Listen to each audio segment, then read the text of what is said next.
From the complete Grimm's fairy tales, this is the pack of ragamuffins.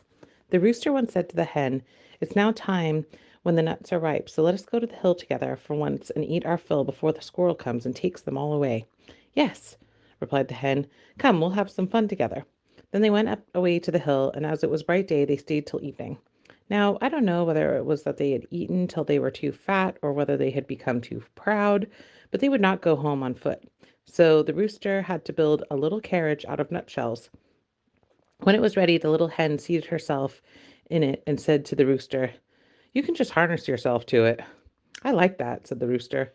"I would rather go home on foot than let myself be harnessed to it. Now,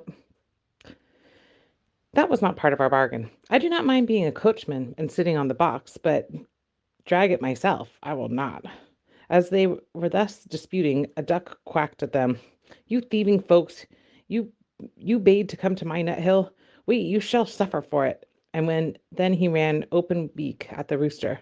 But the rooster was not idle, and fell boldly on the duck, and at last wounded her so that his spurs, and she begged for mercy, and willingly let herself be harnessed to the carriage as a punishment.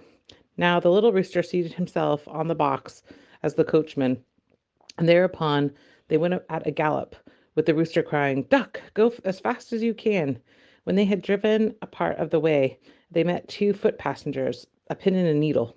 They stopped. They cried, "Stop, stop," and said that it would soon be dark as pitch, and they could not go a step further, and it was dirty on the road, and asked if they could get into the carriage for a while. They had been at the tailor's public house by the gate, and had stayed too long over a beer. As they were thin people and did not take up too much room, the rooster let them both get in, but they had to promise him and his little hen to not step on their feet. Late in the evening they came to an inn, and as they did not want to go further in the night, and the duck was not strong on her feet, fell from one side to the other, and they went in. The host at first made many objections. His house was already full. Besides, he thought he could not let this very distinguished persons, but least that as they were pleasant, gave pleasant speeches, and told them that should have the egg which the little hen had laid on the way, and should like very much to keep the duck, which laid one every day. He at length said that they might stay the night. And now they had themselves well served, feasted, and had a high good time.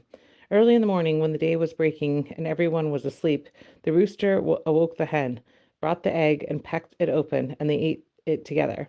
But they threw the shell on the hearth, and then they went to the needle, which was still asleep, and took it by the head, and stuck it into the cushion of the landlord's chair, and put the pin in his towel. And at last, without more ado, they fled away over the hearth. The duck, who liked to sleep in the open air, and had stayed in the yard, heard them going away, and made herself merry with a loud scream, and found a stream down by which she swam, which was much quicker way of traveling than being harnessed to a carriage.